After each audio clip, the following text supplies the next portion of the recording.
All right, ladies and gentlemen, well, we knew this was going to happen after a certain time. Like, you guys got to imagine that you can only grift on DEI for so long before eventually the truth is going to come out and everybody's going to realize that this is by far one of the biggest grifts known to man currently in existence. And it's honestly some of the easiest money that you can make for doing absolutely nothing. All you have to do is make up issues and then profit off of it when you try to provide the fake solution. Well, we have something from Grums over here on Twitter that essentially exposes the fact that Black Myth Wukong, which is a game that's been coming out for a while now, and a lot of people were talking about it initially when it was first revealed, and all of a sudden, it just went completely silent. Well, apparently, this developer is being held by Sweet Baby Inc. for almost $7 million in what seems to be a $7 million extortionist shakedown. Because things break, don't they?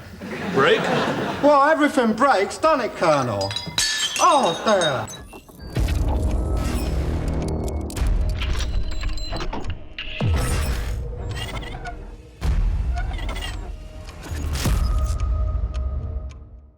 Yes, ladies and gentlemen, Sweet Baby Inc., the company that tries to extort other companies by saying that there's problems with their games and coming up with fake solutions, this same exact company is apparently coming after the Black Myth game developer Game Science, that apparently they think that, hey, we can charge $7 million in guidance fees, whatever the hell a guidance fee is, we can charge $7 million to make your game essentially politically correct, and if you don't do this, and if you don't give us $7 million, we're essentially going to slander you. And that's exactly what's happening. So let's get into this video, guys. But before we do, of course, if you are new here, just consider hitting that subscribe button. I would greatly appreciate it, and like the video to push us out into that YouTube algorithm.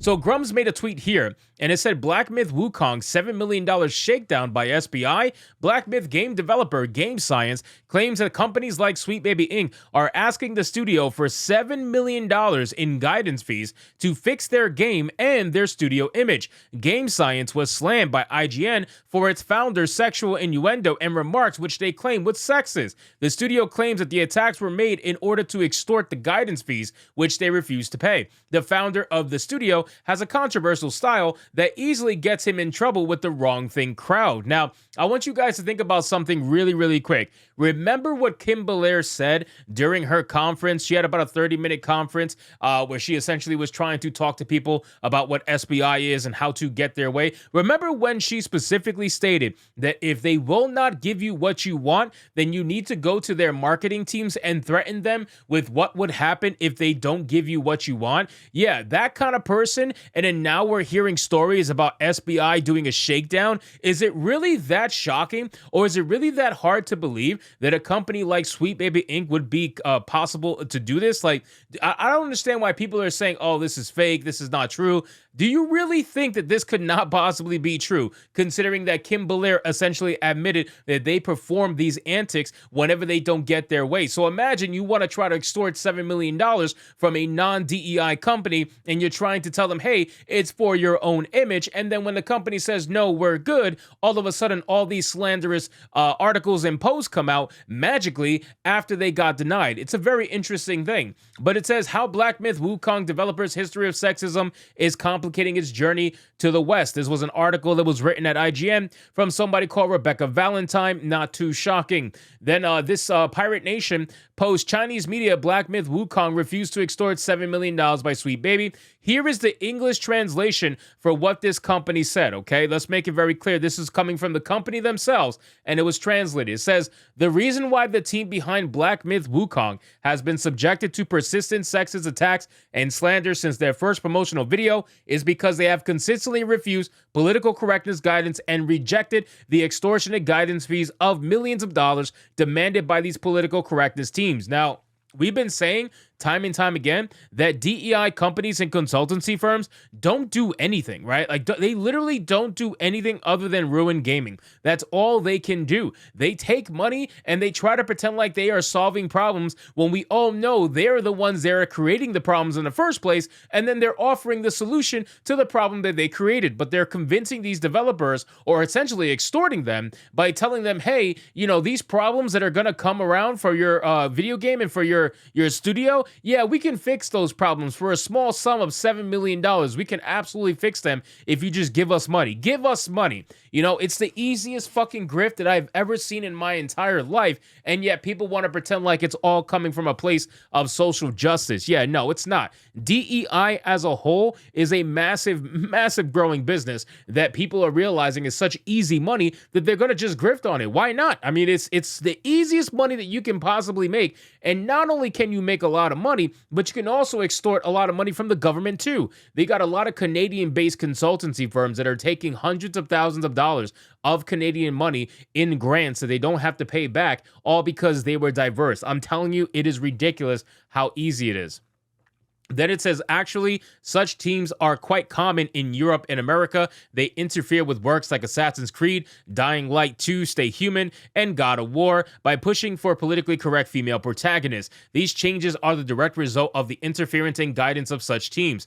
Game science teams refuses to communicate with these groups and reject their interference. Most importantly, they refuse to pay the exorbitant $7 million in guidance fees. This is the direct reason why they are being attacked and slandered. Some justifications are based on the team's lack of diversity or representation, which doesn't align with the political correctness standards. A typical example is an article by a major IGN writer criticizing Hogwarts Legacy and refusing to evaluate or promote it due to its alleged lack of political correctness. Now, I remember when they did that, and the hilarious thing about that is that Hogwarts Legacy actually had a lot of political correctness in it. If anybody actually played the game, they would realize that not only are there some NPCs that absolutely fit the mold of political correctness, but the character creator itself, you can make literally anything. You can make a trans character if you so choose. Like, you could do literally whatever you want, which is the epitome of political correctness. But that's not what it is, man. They don't want to give you the choice. They want you to be forced to play as the politically correct characters because that's what they're trying to push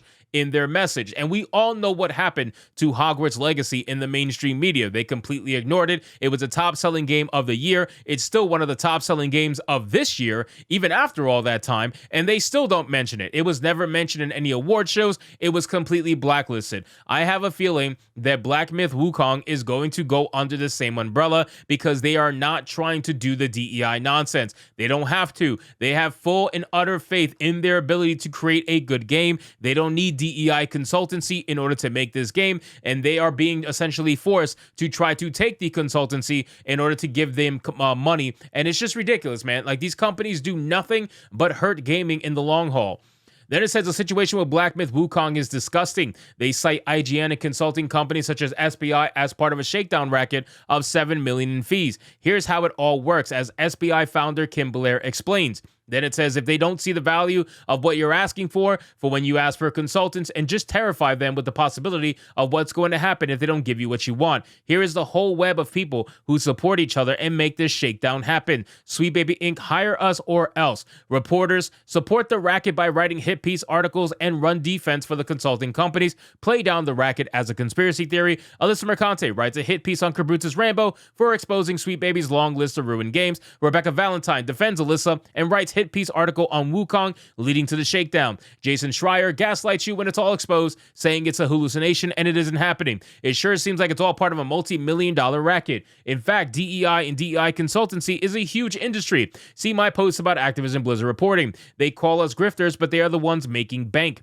Wukong directly cites the IGN hit piece article by Rebecca, as well as companies similar to Sweet Baby Inc. as being behind the $7 million extortion attempt. So again, ladies and gentlemen, I'm glad that this shit is being exposed because it needs to continue to be exposed. We need to keep showcasing what these DEI consultancy firms really do. And this is an ultimate grift. This is absolutely for money. It has been since the beginning. They have found a way to utilize their own oppression, or whatever they think is their own oppression, as a means to get rich. And that's what they're doing. They're trying to take money, not just from companies, but from the government as well. And they're successful at doing so. They have been for a few years now. But unfortunately for them, they just got a little bit too greedy. They got a little bit too loud. And now people are starting to wake up to this nonsense. And before you know it, it's going to be very difficult for them to do anything without walking on eggshells. So anyway, guys, thank you so much for watching this video. I hope you did enjoy it. If you did, consider leaving me a subscribe. I would greatly appreciate it. Don't forget to like the video, comment, let me know what you thought, and I'll see you guys on the next one. Hypnotic out.